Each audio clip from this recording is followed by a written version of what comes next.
Bonjour, bonjour, peuple béni, bonjour bien-aimé, bonjour les enfants de Dieu créateur. Voilà, un nouveau jour, un nouveau départ, un nouveau commencement. Le Père nous a encore fait du bien. On dormait, on ne savait pas ce qui s'est passé autour de nous. Il a pris la température de notre corps. Il a calculé la vitesse de sang dans nos veines. Et ce matin, nous sommes là. Aller au lit et se réveiller le matin, c'est pas une habitude. Il y a de bonnes personnes qui nous ont quittés, qui avaient de grands projets. Ces gens sont partis parce que ce n'est pas parce qu'ils étaient de mauvaises personnes, mais c'est comme ça que Dieu en a décidé. Et nous sommes restés de ce côté de la vie, ce côté de l'éternité, parce qu'il n'a pas encore fini avec nous. Alors ce matin, nous rendons toute la gloire à Dieu du ciel, le créateur de toutes choses, pour les dons de la vie. La Bible dit qu'il renouvelle ses compassions et ses bontés chaque matin. Alors nous sommes là, c'est Maman Jeanne. Nous continuons la méditation, mais j'ai une petite histoire à vous raconter encore aujourd'hui. Hier, tout le monde parlait de l'éclipse. Le soleil et la lune se sont rencontrés quelque part. Les gens de Texas ont bien vu cela. Les gens portaient des lunettes parce qu'il fallait voir ce qui s'est passé là en haut. Alors Dieu, dans sa grandeur, nous a montré qu'il est le maître des temps et des circonstances. C'est lui qui calcule la vitesse de vent, c'est lui qui change les saisons. Les saisons savent se remplacer. Hier, c'était l'hiver, aujourd'hui, c'est le printemps, demain, on va parler de l'été, et après-demain, ça sera l'automne. La Bible nous dit dans les psaumes 19, 1 à 2, que les cieux racontent la gloire de Dieu. Donc, nous avons vu cela hier. Tout le monde avait les yeux en haut. On leur avait dit qu'à telle heure, le soleil et la lune allaient se croiser. Les gens ont acheté des lunettes parce que c'était un événement. À un moment donné, le soleil avait disparu. Le soleil avait complètement disparu, la lune avait pris la place. Ce sont des choses qui doivent nous montrer qu'il y a un grand Dieu au ciel qui sait régler toutes ces choses. Quelqu'un a dit que comme nous étudions le soleil, la lune, les étoiles et tous les autres corps qui sont là au ciel, nous sommes remplis d'étonnement, nous sommes remplis d'humilité et d'adoration. Parce que si, au clair de la lune, tu prends le temps de regarder dans l'espace, tu observes les planètes, tu vas voir des milliers d'étoiles qui sont visibles. Alors ça nous fait penser à la majesté de Dieu, à sa grandeur. C'est un Dieu omnipotent qui a fait toutes ces choses, qui a fait l'univers et qui les garde, qui garde ces choses, qui les contrôle.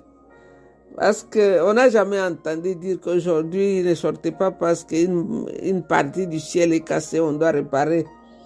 Mais depuis que lui a créé ces choses, ça tient et ça bouge dans la direction qu'il leur donne de bouger. Ça nous montre combien nous sommes petits, insignifiants. Il a fait ces choses avec précision. Il a fait ces choses. On voit la main invisible qui soutient toutes ces choses et qui les font marcher.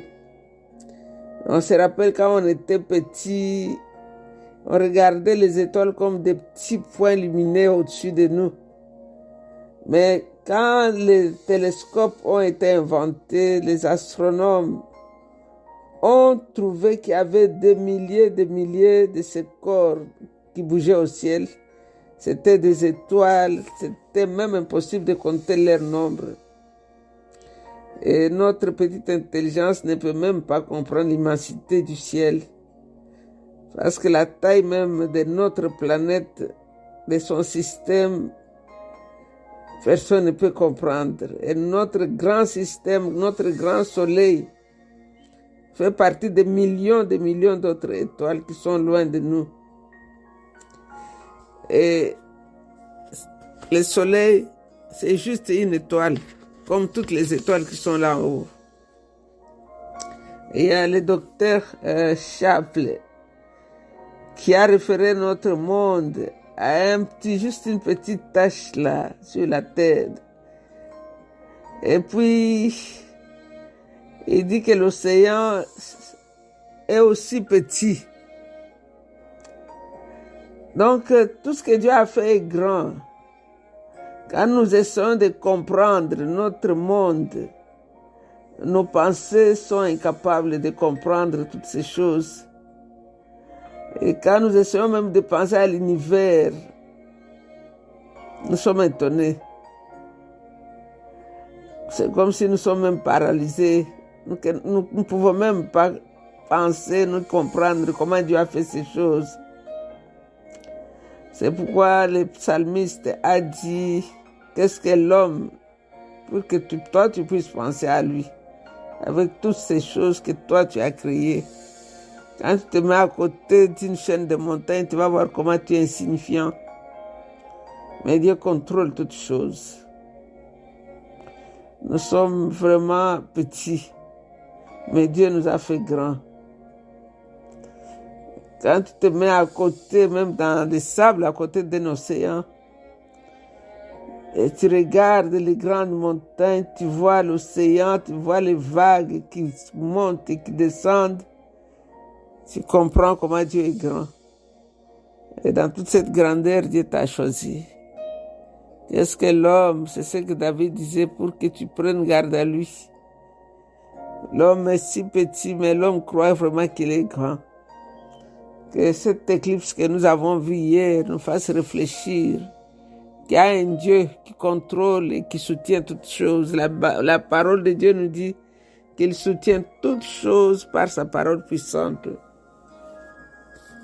Alors aujourd'hui, nous avons médité dans les Actes des Apôtres chapitre 7.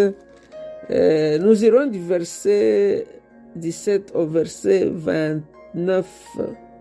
Sinon, l'idée va jusqu'au verset 43, mais c'est long, on ne peut pas tout lire en même temps.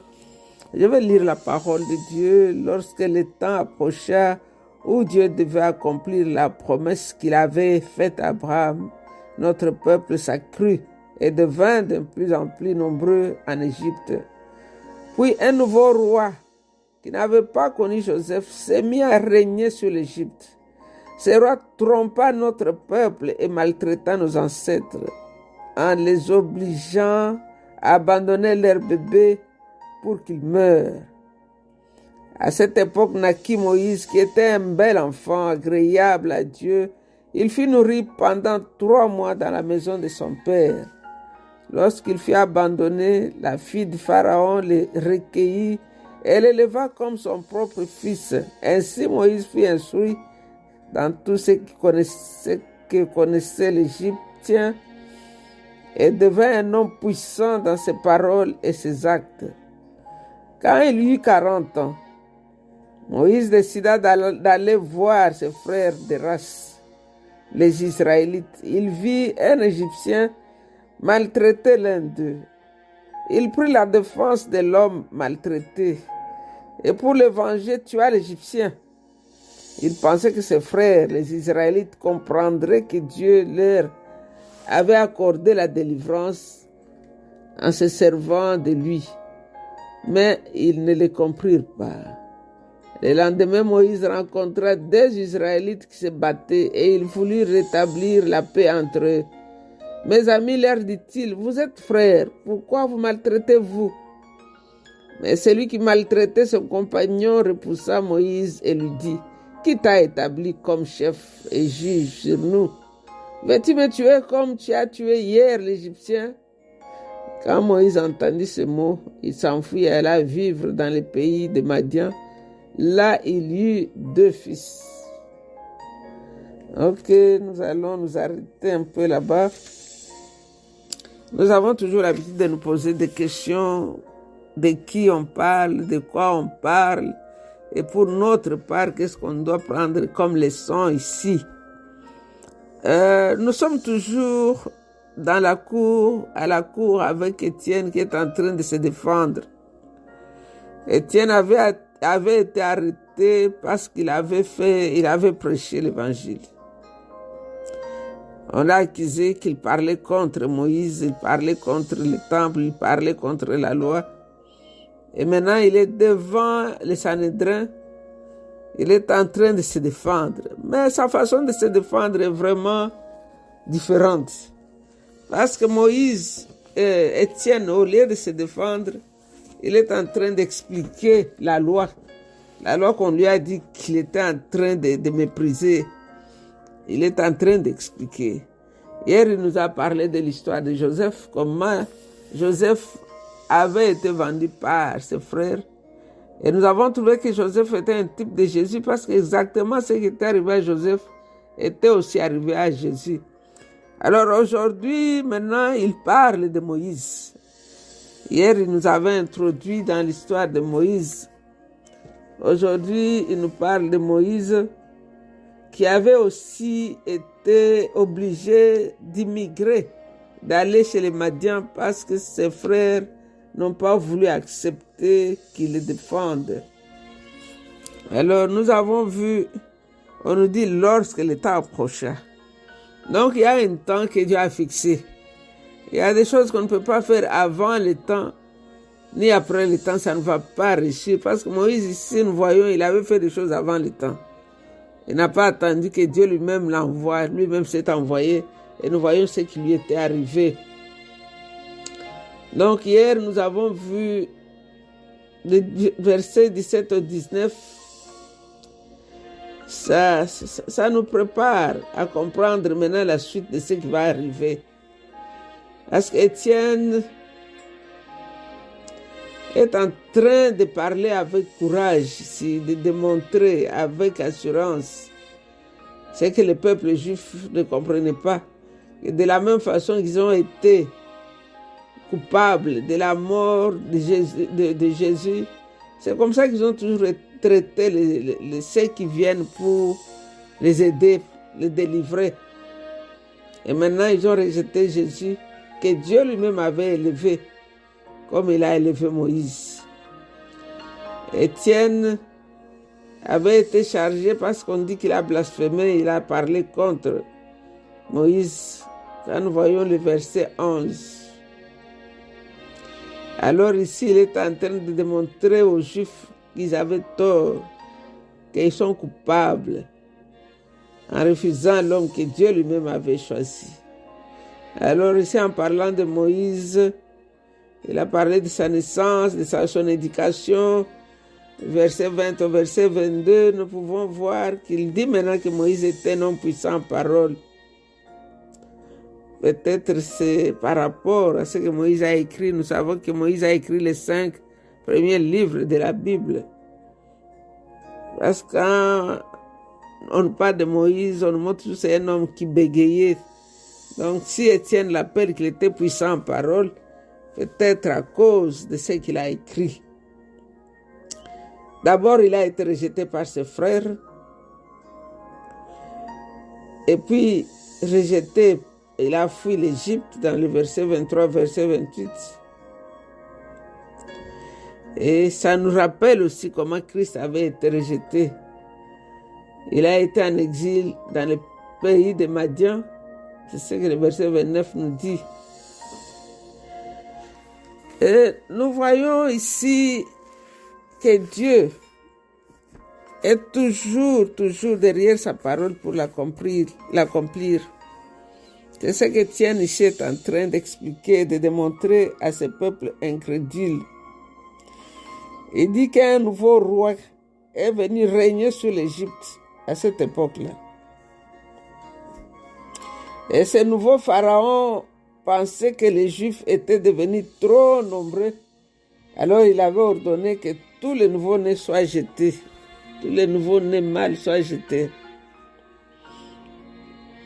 Et voilà que les parents de Moïse n'avaient pas obéi à cette loi.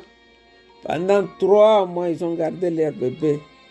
Et quand nous lisons cette histoire dans Exode, on nous dit qu'ils avaient trouvé que leur enfant était beau. C'est-à-dire, même quand Moïse était dans le ventre de sa mère disait « Mon fils, tu es beau ». Il avait parlé à son fils dans le ventre. Quand il a accouché, il a trouvé que Moïse était beau. Il a commencé à dire, Moïse, tu es beau. Quand même, elle a fabriqué le panier, elle a dit au panier, Moïse est beau. Et quand nous lisons l'histoire, nous voyons comment Moïse avait été trouvé, ramassé par la fille de Pharaon et qu'il a adopté, qu'elle-même aussi, quand elle a regardé le bébé, elle a dit que le bébé était beau. Et c'est la maman de Moïse qui a été amenée pour nourrir son fils. C'est pour dire la miséricorde est au-dessus de la loi. Là où Dieu a déjà parlé, Dieu met toujours un mur de protection autour de ceux qu'il a choisis. L'ennemi peut s'élever, l'ennemi peut danser sur sa tête, mais c'est ce que Dieu a dit qui reste vrai. Nous le voyons ici, un bébé condamné à mort avant même sa naissance, et il a été élevé dans la maison de celui qui avait décidé de sa mort. Dieu peut utiliser ton ennemi pour devenir ta bénédiction. C'est ce que j'ai toujours dit, que Pénine travaillait, il avait travaillé pour Anne. Parce que chaque fois qu'elle insultait Anne, ça l'a poussé encore à s'approcher de Dieu.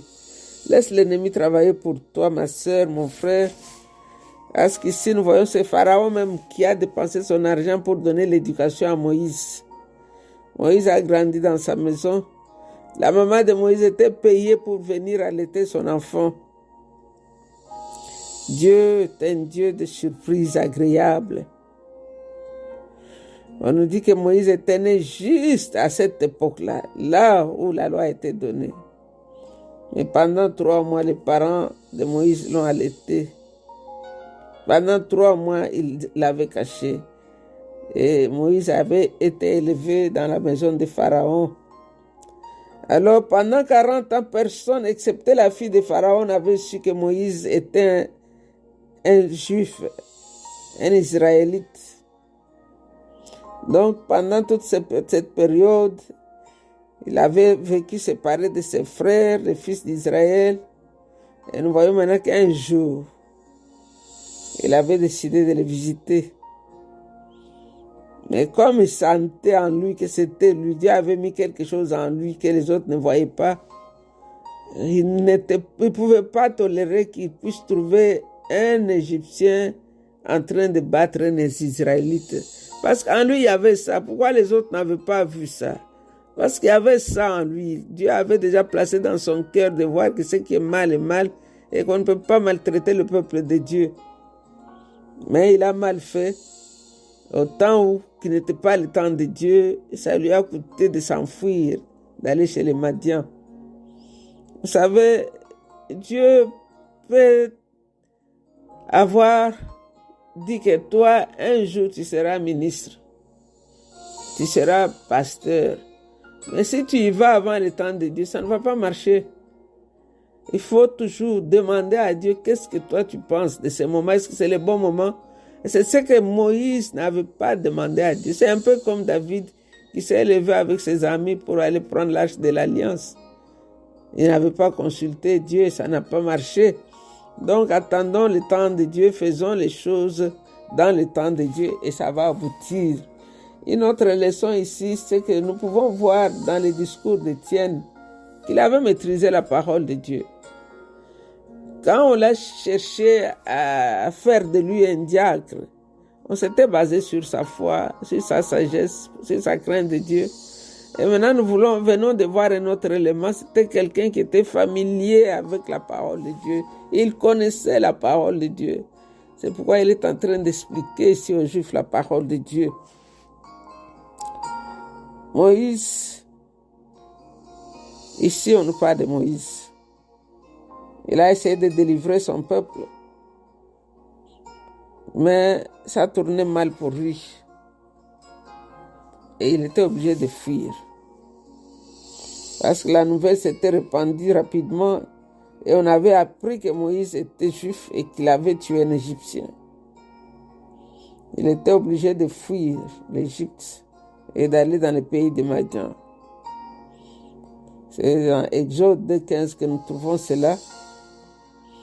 Alors, de la même manière que Joseph avait été contraint par ses frères de quitter son propre pays, Moïse avait dû aussi quitter l'Égypte et devenir immigrant dans un pays étranger, celui de Madian. Moïse, comme Joseph, c'est le type de Jésus-Christ. Ce sont des personnages qui nous montrent la vie de Jésus. Jésus rejeté par les siens, est devenu leur chef plus tard. Jésus revient bientôt. Il est le roi des rois et le seigneur des seigneurs. Il vient pour prendre sa place de roi, assis sur le trône de son père David. Quand Jacob était en train de bénir ses enfants, il a dit à Judas, Judas, le sceptre, c'est dans ta maison. Jésus est le lion de la tribu de Judas. Il vient pour régner. Là même où il avait été tué, c'est là même où il vient pour prendre sa revanche. La Bible dit qu'il mettra ses pieds sur les monts des oliviers et la montagne se fendra en deux. Jésus revient bientôt. Est-ce que tu es prêt pour accueillir le Fils du Dieu vivant? Celui qui avait été rejeté hier revient en gloire. La Bible dit que tout élèvera. Jésus, mon âme t'adore, mon âme te bénit. Toi, le roi des rois et le seigneur des seigneurs, toi, le prince de la vie, le prince de la paix. Tu es Dieu et personne n'est semblable à toi. Toi, tu n'as ni commencement ni fin de jour. Tu es l'Éternel des armées. Tu es le grand roi, le chef de l'armée de l'Éternel. C'est toi qui tiens l'épée et qui décide des combats. Tu fais cesser les combats jusqu'aux extrémités de la terre. Mon âme t'adore, toi l'étoile brillante du matin. Mon âme t'adore, toi la fontaine d'où jaillissent de l'eau de vie. Mon âme t'adore, toi le désir des nations. Toi le roc séculaire. La pierre que les bâtisseurs avaient jetée, qui est devenue la principale de l'angle. Seigneur, nous t'adorons. Que toute la louange soit pour toi, toute la gloire te revienne, car tu es Dieu, tu en es digne. C'est dans le nom précieux de Jésus que nous avons ainsi prié. Et avec beaucoup d'actions de grâce, nous disons Amen, Amen. Vous êtes bénis, restez bénis. C'est encore une fois votre servante, Maman Jeanne. I love you. Bye bye.